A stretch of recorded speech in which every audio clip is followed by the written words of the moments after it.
Today's podcast is brought to you by Kentucky Farm Bureau Insurance. You never know what tomorrow may bring. That's why it's important to get the right insurance coverage today. At Kentucky Farm Bureau, we deliver the protection and peace of mind your family deserves. In fact, we've been providing folks in the bluegrass with dependable service since 1943. To request a free quote, find your local KFB insurance agent at mykfbagent.com.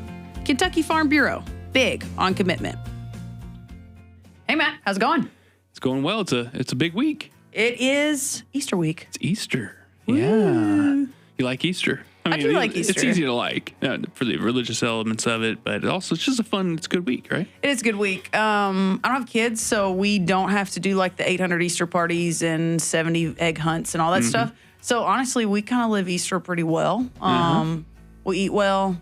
We do a lot of church. Do a lot of church going into it. Yeah, we like Easter. Yeah, we do the churching and the family stuff. My kids are older now, so they're more like, they'll sometimes help on the Easter egg hunt.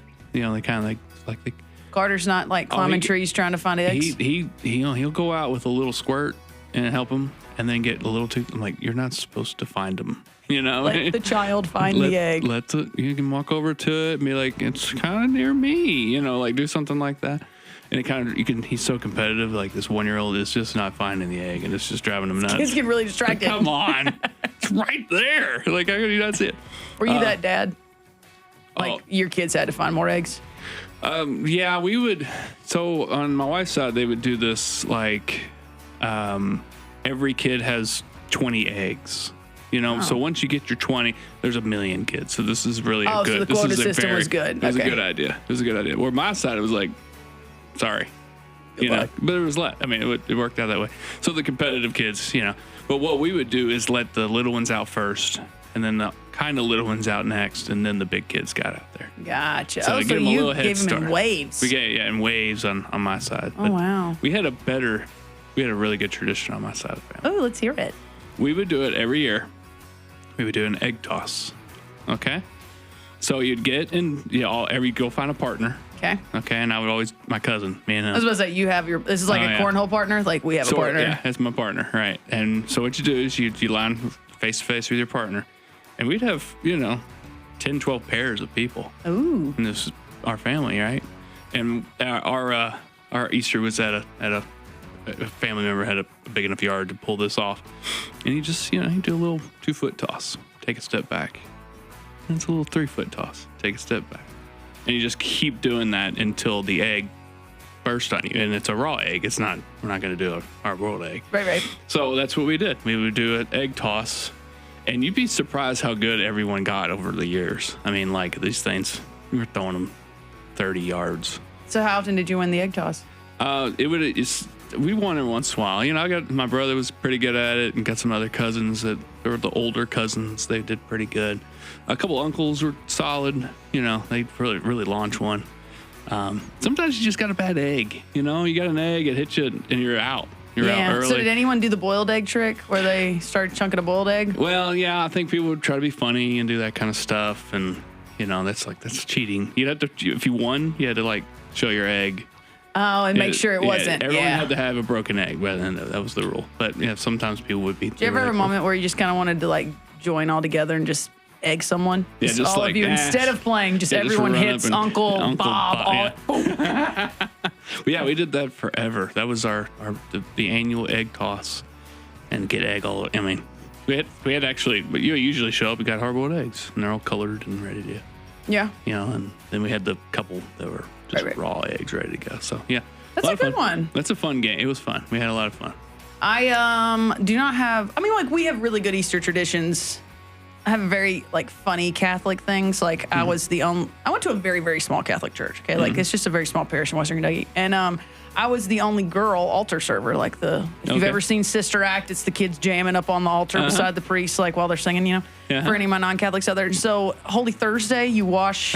It's symbolic of Jesus washing the disciples' feet. Well, we needed the boys, again, small parish, so they were like, "Oh, we need everyone out there to get their feet washed." I don't like feet.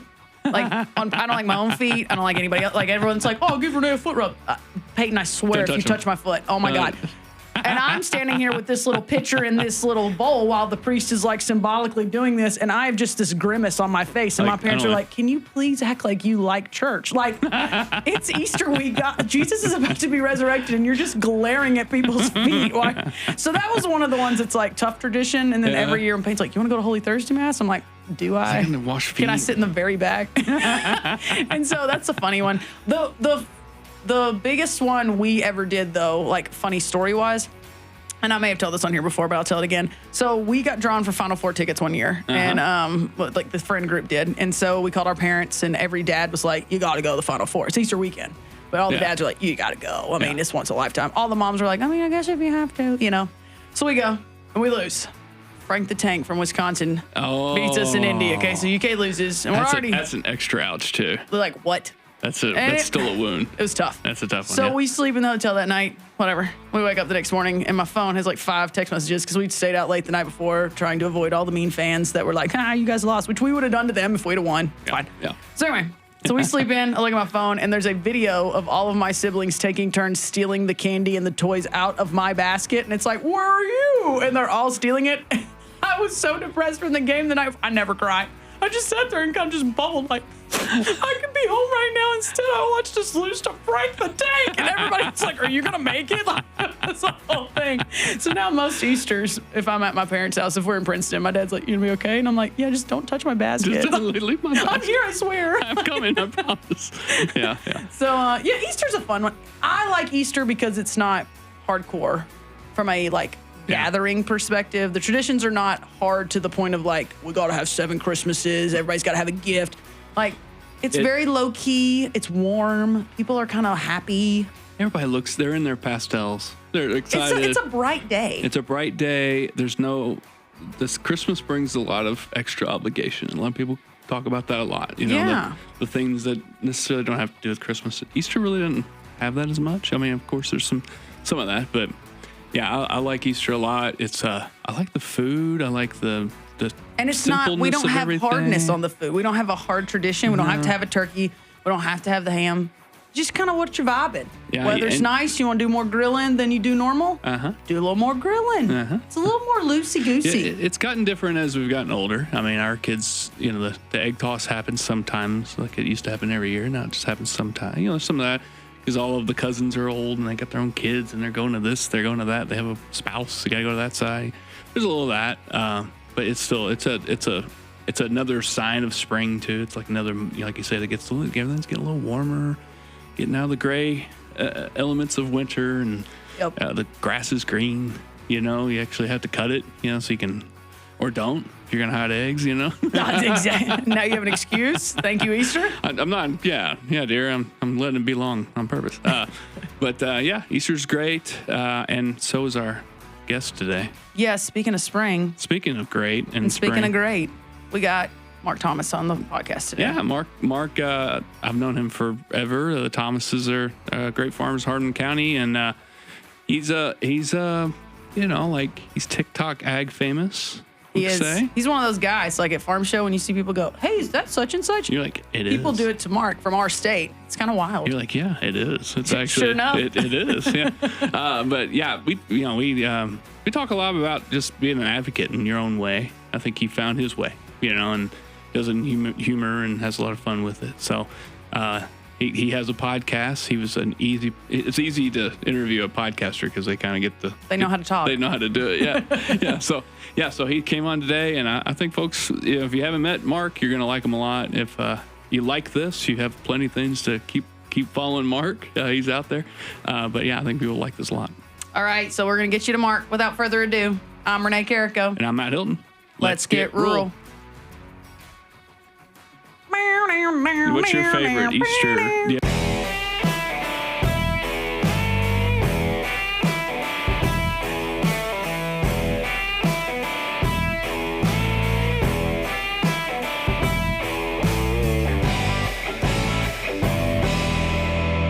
I'm going to tell you this and then we can talk about whatever, but we recorded before the Fayette County auction last week.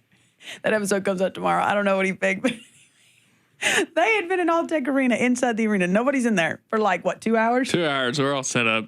Nothing's happened. Nobody's in. And then a guy comes in with a water freaking tank truck and it sounds like an airplane.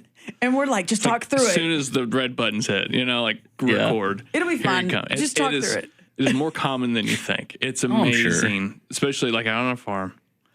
We'll get lights or everything we put up. We get everything ready, and that's when an airplane wants to fly over. I'm like, or a helicopter. I'm like, what? Yeah. You know, or all the cows just decide now's the time to have a conversation. I was gonna see if you just said to moo. I was waiting for it. I was waiting for it. All the mooing. Moving gets going. No, it's funny every time we're out and shoot something like that. We had to turn the Grain Bin fans off the year of, I remember her Young Farm Family video.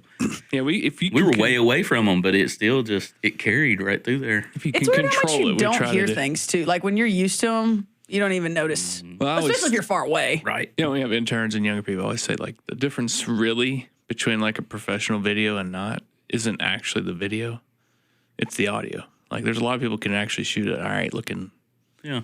visual piece of video, but it's when you got this great looking interview and then the audio is garbage. It completely takes it all away, And so we teach that a lot when we talk to interns. It's like, this is great. Your audio's not great. You need to work on that part. Or in my case, when I'm filming a TikTok and people can hear me breathing. Yeah. If I've got it on my AirPods or something, they're like, Can you breathe catch really people loud." breathing on AirPods? Apparently, I don't know. I'm learning you can. Someone has let me know. I'm sure you get a lot of like critiques. Oh yeah, all good, never bad. Yeah, we get a lot of. It's funny when Internet's such a positive place. it's really a positive place. Well, we have folks that are on camera more than they used to be, and it's funny how much. It's never like that was really good. It's always like, why are you doing that? When I was on Bluegrass and Backroads, I had a lot of people like, what do you do with your hands? Like, what? I'm like, why are you? Thank you for listening to what I'm saying or whatever. It's like, thanks, man. I don't get as much on podcasts. I get edits, but it's stuff I'm doing on purpose. Like well, they'll say, you kind of say the same phrase before you Yeah, it's kinda- open it, and I go, but that's kind of on It's kinda purpose. what you do We on close it the same way too if you haven't gotten to the end. So after our first 2 podcast episodes, Daniel and Matt had to get on me because like if you two were talking and they would be talking and I would do just and it was visually, audibly loud enough they could hear it. Like, and I never heard it. And he was like, "You do it a lot." So I had to consciously sit back and be like, "All right, I cannot do that." Yeah. Ours was I talk too soft sometimes, and she can't do that. So Never. it's the balancing of the two audios. That was one, and I was like, so I'm like trying to not be soft spoken, even though I'm not really, but just literally volume. Like, You know what an inside voice is. so I try. I don't. You have no idea. I what don't that have an is. inside voice. My voice is just all the time. Okay, so we have a guest here. What's up? How's it going? It's going good. Thank you Thanks for for coming having in. me. Thanks for having me. Yeah, you came in. We were enjoying, 70-degree weather. Yeah, It was you showed up getting and it into that- snowed. And then you brought this stuff in. I'm just glad to be inside instead of out there in that cold weather. Yeah, it's not. So it's thank not you. great. Yeah, we had some games canceled already. Today know. and tomorrow got canceled. It's a little It's like aggressive the in my beginning opinion. of high school baseball. It's always that's what every year we have scrimmages, and it's like 75 and sunny and beautiful, and then it snows the first, and it's technically snowing. They had to cancel, and it's too cold, and all this stuff. So We started soccer last week for our oldest. 2 perfect days of practice. We practice on Tuesdays and Thursdays. So we will see what this week brings, if we have practice or if they it's cancel going to be it. really nice at the end of the week. So yeah, but you brought this in here. Well, Sorry, maybe I'll take it back with me. Right. At least you get to come in a nice warm studio at the KFB studios here in the state office. So we appreciate you coming in. Introduce yourself to the folks who are listening. They may have found you before, but They may know the voice. They may know the Might. voice. So I'm Mark Thomas, a multi-generation farmer out of Hardin County. My wife, Wesley, and I have 2 girls and a boy, 5, 2, and 8 months old. Well done. So, yeah. Nobody could see you thinking, but I was thinking, very good. I was like, what if I messed that up? Because, that we're in the time of year, they're almost 6, 3, and almost a year. So, You're getting close to no more months. I know. That'd be great. That'll feel good. That's actually better. Yeah. I feel great. So, we farm corn, soybeans, hay, cattle. Got a little bit of sweet corn we sell at the farmers market. I've been involved in Farm Bureau my whole life. Mm-hmm. So glad to be here. Cool. Yeah. So we've known you. I've known you for a while through Farm Bureau stuff, through the Young Farm Family Contest. You were part of that. Got to go to your place, feature that. That's always fun. I think I bring it up quite a bit. A lot of our guests have been part of that contest. So, but one thing that it sticks out with you, you do have a kind of a different life on the farm than some of our farmers, and I think that's a little bit of what we want to talk about today is kind of that advocacy that you do in fun ways, not just not that there's not good standard Farm Bureau ways of doing the advocacy, but you have kind of embraced the current world a little bit, and so tell us a little bit about some of that stuff, that fun stuff you do. So, believe it or not, Farm Bureau is kind of the reason a lot of that got started. Mm-hmm. But for everybody that doesn't know me online, I will go ahead and give you the disclaimer here. It's kind of like Brad Paisley. I'm a lot cooler online than I am in real life. So, my wife will even say that. But back in 2020, when COVID hit, and there was called hashtag Still Farming. You guys put that out and wanted some videos, and I believe that got focused or featured on RFD TV as well as other places. So that kind of started. I did a video with that, and I was like, well, this is kind of, that wasn't too bad. It's like maybe we can build off that a little bit. So joined TikTok because then President Trump in his first term was going to ban it, and I thought, well, if there's something on there worth banning, maybe we need to check it out and see what it is. But so I did, and. Must be pretty fun if we're trying to get rid of it. Yeah. So the first videos that came up were cars and boats and trending dances and whatever else, and then some ag stuff started popping up. So the way TikTok works and the algorithm, whatever you interact with is what it continues to feed you and send to you. So within just a month, I was just full of ag from start to finish every time I was on it. So started posting a little bit and. A little bit more, and we've grown that into about 75,000 followers. Then that's kind of spilled over into Facebook, a little over 25,000 there. So between those two and Instagram, we're about 100,000 followers. That's cool. All across all outlets, and just kind of taking a spin on things we do on the farm to make it funny, make it real life. One of our most viral videos was me calling my wife and saying, hey, you remember when you got pregnant? You told everybody we got pregnant. Yeah. Hey, you remember when you brought home a cat and you told everybody we got a cat? Yeah. I was like, well, you remember whenever I remodeled the house? You told everybody we remodeled the house. Yeah. We bought a tractor. And that video overall has probably been viewed over 5 million times. That's crazy. Maybe closer to 10 with everybody that's stolen that content and shared it. So that's just one of many. Yeah. So it's been a fun ride. Yeah. What I think some people will think of, if you're not a TikToker or you don't play the Reels game or whatever app you're wanting to watch the short videos on, I think some of our listeners will probably think, oh, well, when people do video, it's always a day in the life. Here's us feeding the cows, or here's us going and putting the crop out. Yours is definitely more of a humorous swing. Mm-hmm. And so talk through kind of when did you decide to do that balance, or did it just naturally happen? Because it's very easy for us to say advocate, yeah. And it's tell your story. You're telling your story. It's just in a whole different kind of realm of it. So it just kind of happened naturally. I have a weird mind the way it works, and when something pops in my head, I'm like, I've got to write that down, or I've got to make that video right now, or I'll forget. Because just as many viral videos I've had in that way, I've probably forgot just as many. Yeah. So it just kind of happened naturally. It's like, when everybody was down and looking, and even just coming out of COVID, when everybody in the whole world was kind of down on that. And then the ag economy kind of went south, and farming not that great, and everybody's kind of down in the dumps. Like, what am I going to do? Prices aren't that great. So let's find some humor somewhere because everybody can relate to it. And that's what it became is, whatever we're seeing, whatever interaction we've had with a salesman or whatever, that everybody can deal with it. You know, we give Pioneer Corn a really hard time about falling over, and now the Pioneer reps, you know, they just embrace it. You know, same way with Bex and AgriGold and John Deere and all these people. They just, you know, we pick on them, but they embrace it. You know, it's kind of become part of their brand too. You know, and no publicity is bad publicity. Yeah. So, you know, even when you're dogging on somebody, they still get their name out there and still be heard. So this is, I've always wanted to ask you this, and I probably know some of the answer, but I have a friend, and it's my husband's cousin's wife, but they're like, I mean, they're family. They're right down the road.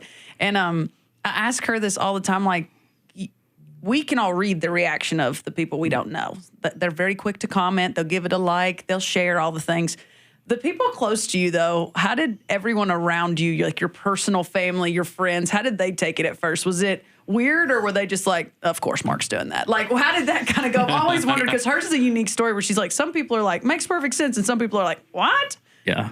Kind of split 50-50. I mean, Wesley, she hates TikTok. She loves what I'm doing, you know, as far as advocation and all that. But as far as the app, she hates it. Can't stand it. But I think at first people were kind of surprised.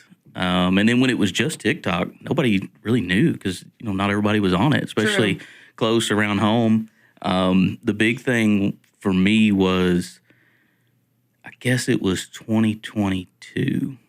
We went to, when things got fired up, back up and going, we had AFBF convention, and then we were in New Orleans for Commodity Classic. And that's kind of, we'd had enough fame, first time out, like people were starting to pick up then that, you know, I tell them I'm somewhat famous. But, you know, when people would come up to me or whatever, and they were kind of like, what? I guess it's a bigger deal than I kind of thought. There's probably just as many people that have no idea that I do what I'm doing, and others that, you know, think it's a bigger deal than it really is. So it's kind of split 50-50, I would say. I just think it's interesting because, I mean, we know the demographic of a lot of people that are at the ag meetings, and we can joke around and say it's a lot of white-haired people, and we can joke around and say sometimes it's a herd of kids in the back of a room because it's a young farmer meeting. Yeah. So I just think it would be very interesting, even like a seed rep, even the guys at your retail co-ops, the ones that would know what's happening and the ones that were like, what are you even talking about? Why are you messing with Mark about that? That doesn't make any sense. I could just see it being so dramatically different how people react or even know. It's such a diverse group that you might be at Farm Machinery Show or wherever and have a 20-year-old kid come up to you, not a kid, but, you know, a 20-year-old young adult come up to you and talk. And then you might turn around and have a 75-year-old man come up to you. Really? So it just you never know. Open to everybody. You never know who's going to show up and talk about it. I think anything that you see viral online, they usually go after a community, right? And you just have a natural community. You're one of them, which I think is extremely important, the authenticity of it, right?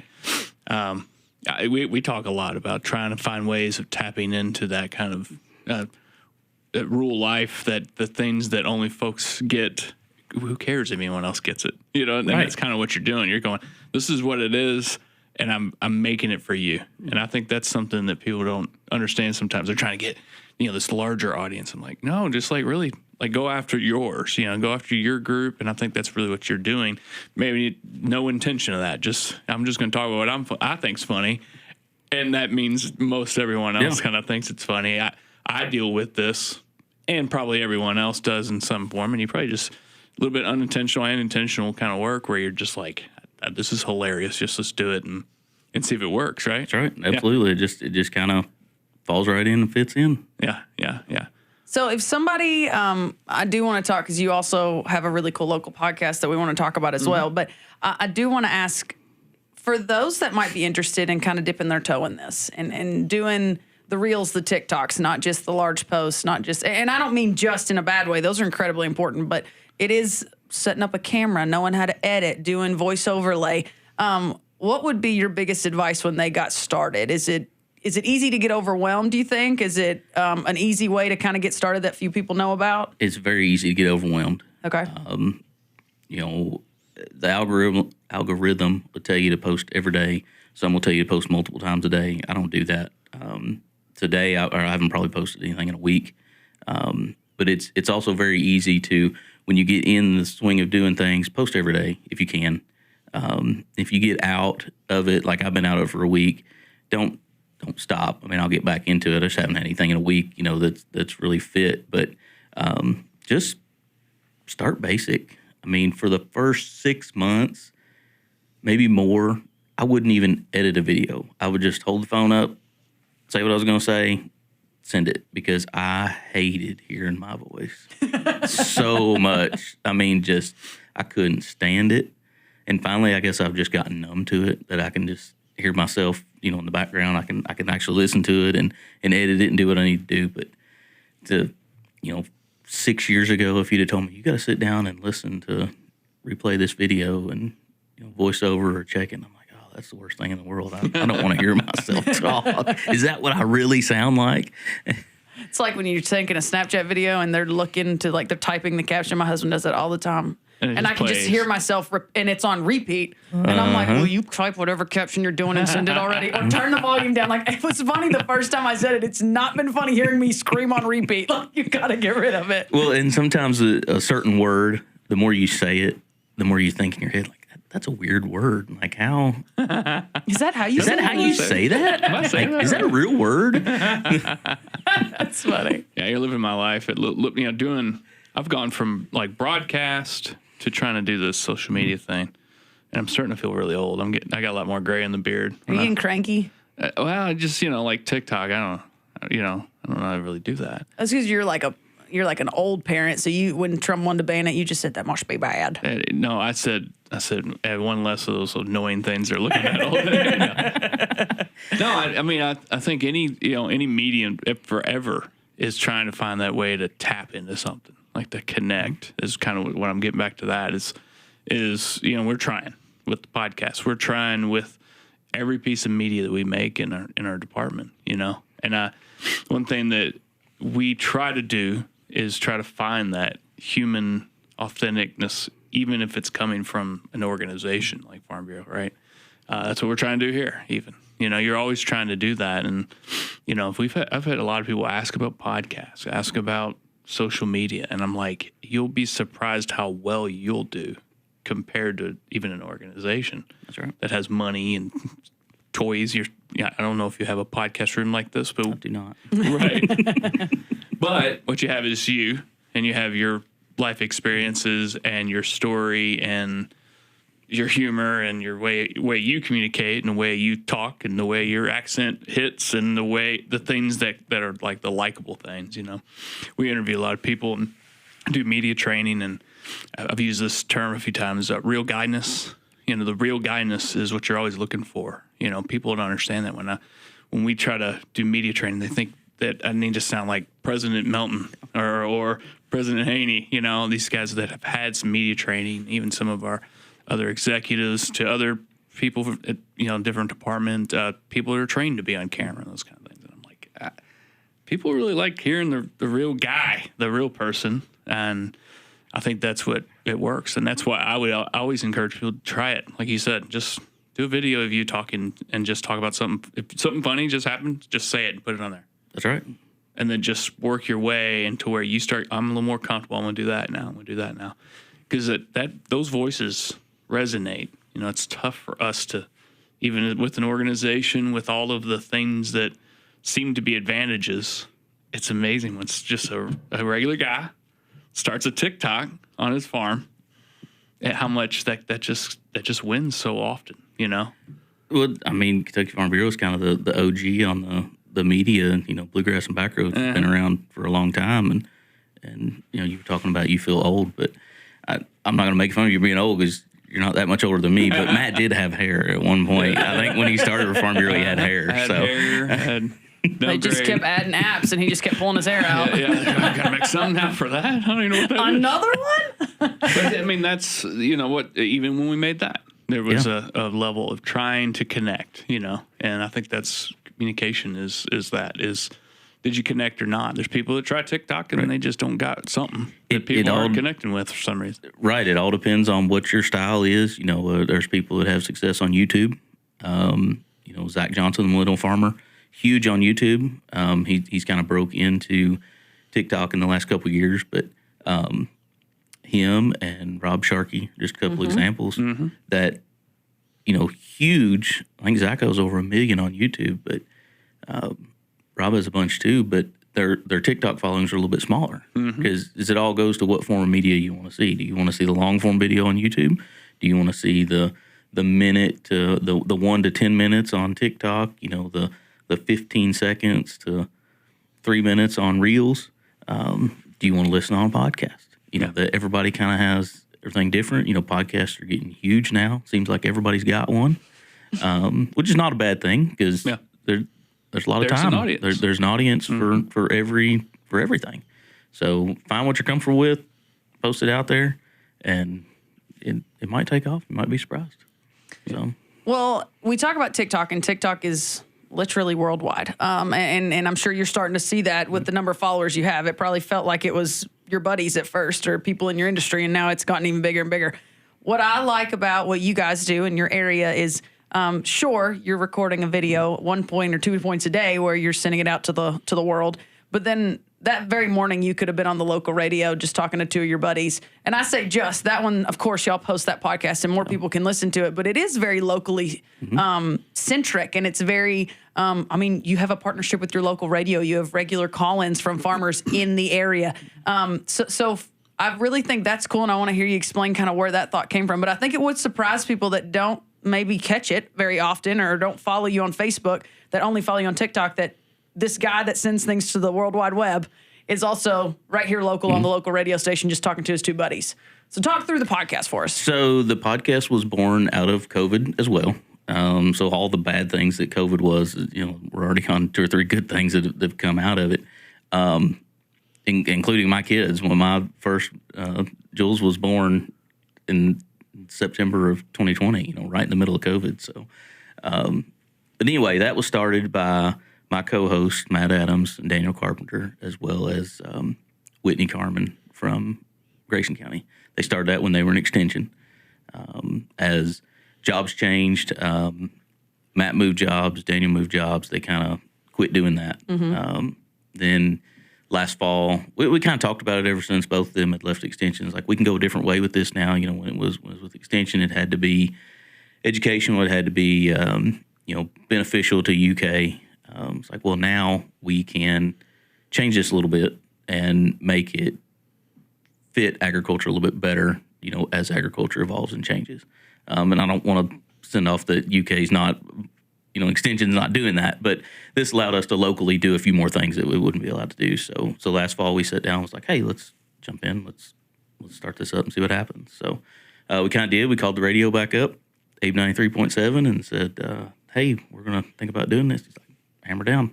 Let's do it. Let's go. Yep. So we just jumped in and started. So our first, and all podcasts may be this way, our first 3 episodes have probably been our most downloaded.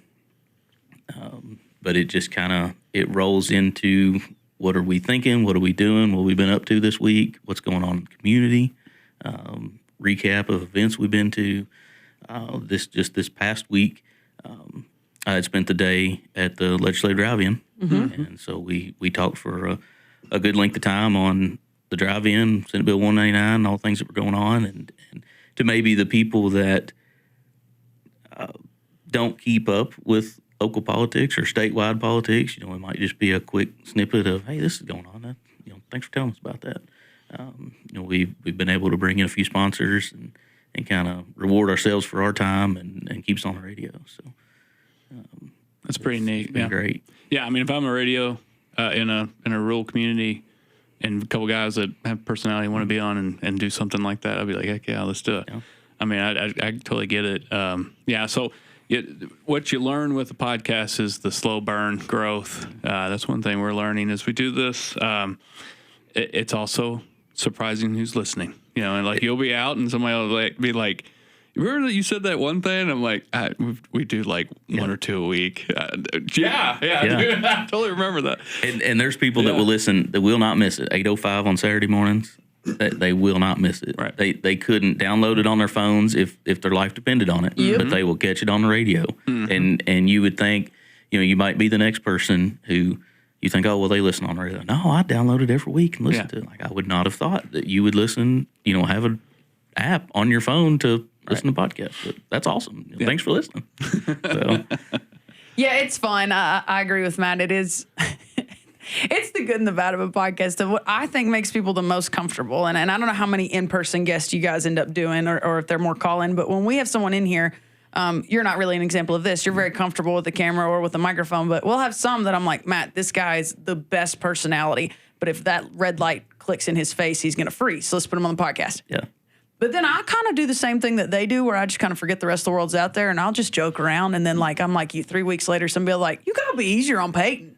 You said such and such the other day. I'm on Peyton's side. And I'm like, I didn't even remember. I said, I just talk. Like, you pick on Tim Thornberry too much. I'm like, well, yeah, I mean, kind of deserves it. Have you met him? Have you met Tim? And just always. So it is funny. It's the good and the bad. 'Cause sometimes you just kind of forget. But you're just throwing this out in the world and you're like, oh, yeah, I guess people are listening to it. That's cool, Yeah. So we do ours on Zoom. So we sit in our office every week when we record, and we can, of course, see each other, but nobody can see us. Kind of like this, y'all aren't doing video yet, but if we have a guest, they come in on Zoom, so we can kind of see each other, and we get that banner back and forth that we can kind of see each other's reactions, and you get the arm wave in the background, like. Stop talking. So, and then we'll text on our phones back and forth. This we need to wrap it up, or this is what we got going on. So, it's just a good group of guys to be with. So we've had some really good guests over the weeks. With us, it was if you think about like what is Farm Bureau in a really really just simple way, it is gathering people to discuss a thing, right? That's what it is. I mean, from county meetings to whatever, and we didn't really have a podcast. We had good radio programming. We had these different things, but we didn't really do it. So we just tapped, just trying some stuff with the podcast at first, and then just kind of felt like this was the best of the pieces that we made when it came to the audio only. But it was so easy, just to have, just do the thing that's already happening. Just have two hosts that can talk forever, check. Check in, check. So, but that's what so much of what podcasts are, and what Farm Bureau is that from the county level on. So that's again back to those advocates all over the states. Like, what could I do? Well, do that. We've had countless folks calling like, is it hard? I mean, not really, but kind of. You gotta think of something to talk about. You can't just jump into it. But it's so important to hear those voices of people that are in the industry, or just at least seeing what's going on in the industry. We don't tell the whole tell your story. Well, that's another place that needs to happen. TikTok is another place that needs to happen. Even if there is a lot more. We can only make so many YouTube videos. It's nice when the regular members out there doing that and making their own. It does help a lot. That's right. Yeah. And hard. You mentioned, is it hard? Hard is different for certain people. Yeah. Is it easy to get in front of a camera? Not at first, but it gets easier. It gets better once you get used to your voice. It doesn't matter. And at some point, somebody might recognize you because your voice might not even be able to hear you. Yeah. My kids now, and if I'm reading comments on a video or something, they'll be like, "Is that you? That's you. That's Daddy." Like, yeah, that's me. Yeah. That's cool. Yeah, I mean, we took a lot of good constructive criticism from the start of it. You got to be able to do that a little bit. Maybe you do. Listen to that person saying, "Why do you do that?" They might be telling you so. But you also have to weed out. Do you care? Yeah. About that person's opinion. Yeah. And sometimes that's hard, and you can find yourself getting wrapped up in the negativity that come in the comment section, and then you just got to sit back and think like, do I care what that person thinks? Like, do I know that person? Does it matter? And if it doesn't, then just let them have their moment. Yeah, I was gonna say, do you read the comments? Do you just let it be? I do.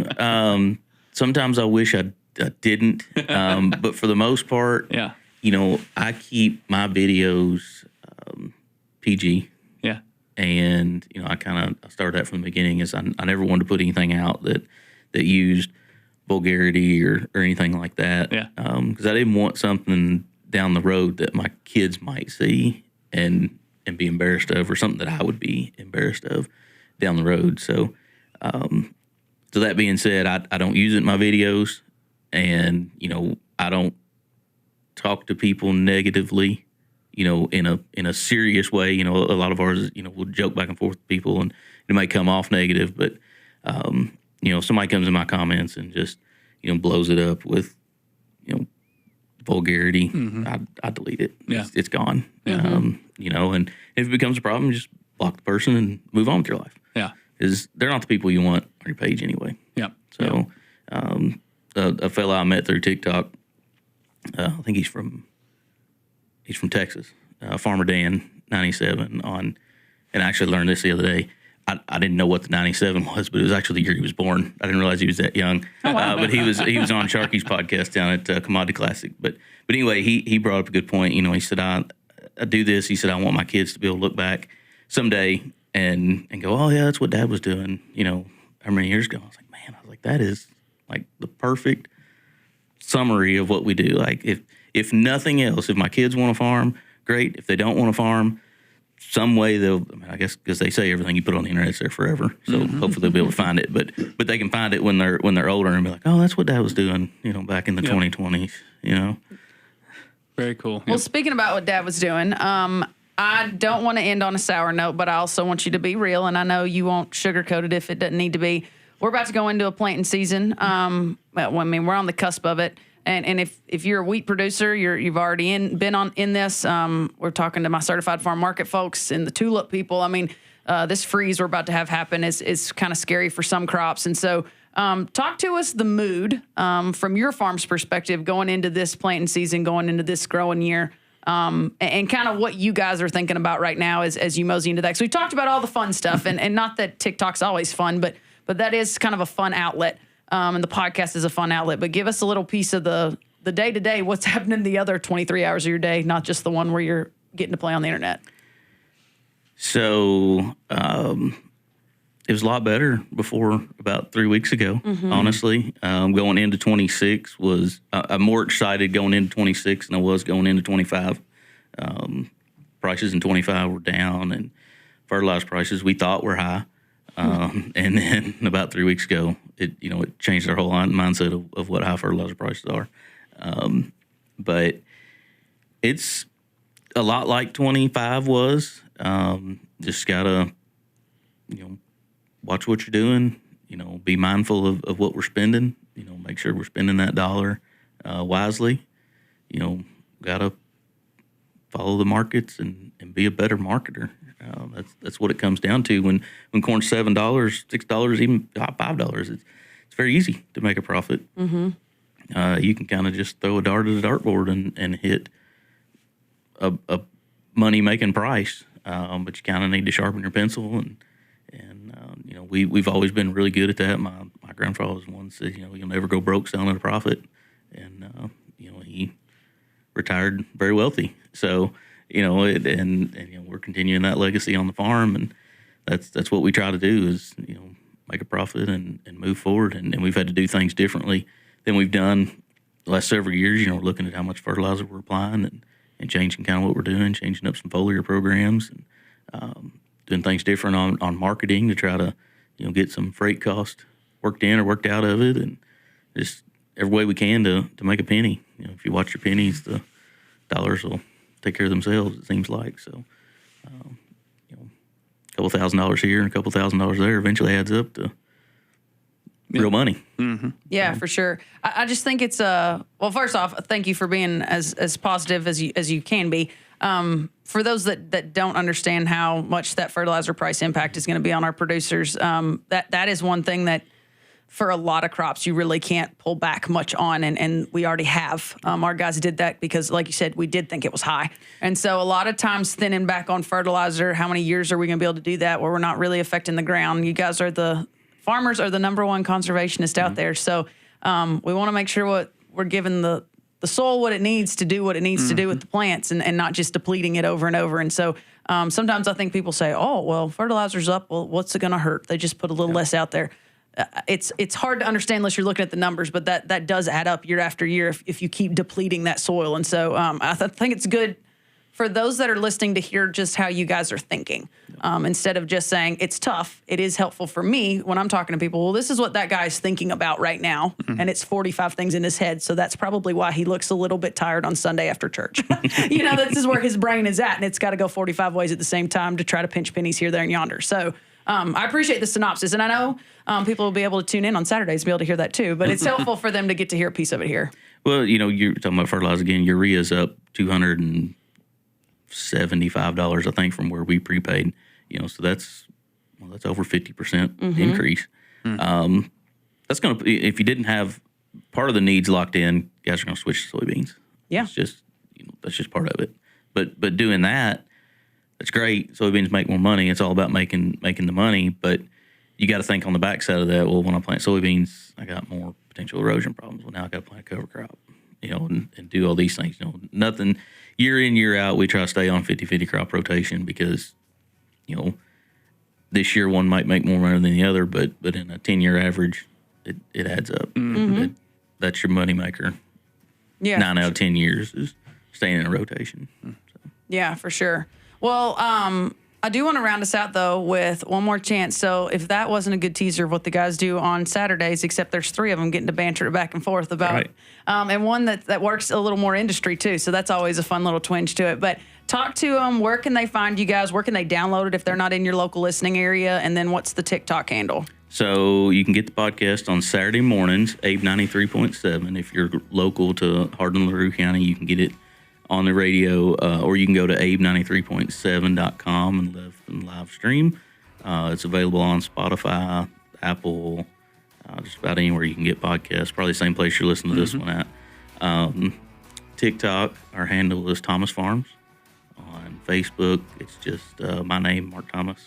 Don't add me as a friend, but follow me. Because if I don't know you, I'm not adding you as a friend. So, because that kind of started out. I don't mean that mean to anybody, but that's kind of how it started out. I got that when I was in college, back when you had to have a college email address. So, and it just kind of, my apologies to everybody that was on there to be my friend, but it just kind of blew up. It happened before we got a page of its own. So, well, and as a reminder, that there is a limit of how many friends you're allowed to have on Facebook. Right. So that's right. That's really just giving your brand more place to grow. Yes, it has right. nothing to do with the fact that he doesn't want to be your friend. He's just limited. So, I mean, he might not want to be your. It's a good way to weed some people out. I'm just kidding. Well, thank you again, and thank you for being an advocate. I think that's we say it a lot, but I think I can't, as a person that's tried to communicate for Farm Bureau for years, you can't beat it. You can't beat the member doing it. That's right. You can't beat the member calling the legislator over Kyle Kelly calling the legislator. It just matters. Those folks want to hear from the real deal. Not that they don't want to hear from us. I'm just saying, like, the work being done by people like you on these platforms it's very valuable for the industry, and I hope more people get comfortable enough to do it and try it out, and so I really appreciate you doing it, and keep making funny ones too. Those are always good. We'll do what we can. all right. Thank you, Mark, and thank you, listeners. Be sure to subscribe to our podcast and listen to some of those older episodes, and we'll see you next time on Let's Get Rural.